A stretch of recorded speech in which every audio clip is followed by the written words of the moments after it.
தடுப்பு காவல் சட்டம் 1950 69ல் நீக்கி போட்டாங்க. 71 நம்ம மெயின்டெனன்ஸ் ஆஃப் இன்டர்னல் 78ல் நீக்கி போட்டாங்க. காரணம் 77 தடுப்பு காவல் ஆள் அதிகம். காஃபி போசை 74 கொண்டு வந்த காரணம் தானே.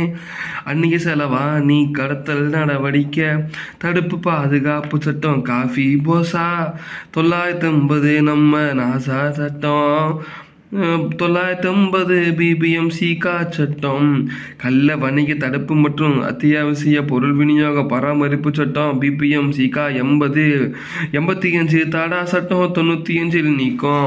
பொடா சட்டம் 2002 2004 நீக்கும். பிட்டன் டீப் 88 போதைப் பொருள் தடுப்பு மற்றும் மனநிலை மாற்ற பொருட்கள் தடுப்பு சட்டம் பிடிஎன்டிபி ப்ரிவென்ஷன் ஆஃப் இல்லிக் traffic narcotic drugs and psychotropic substance act 80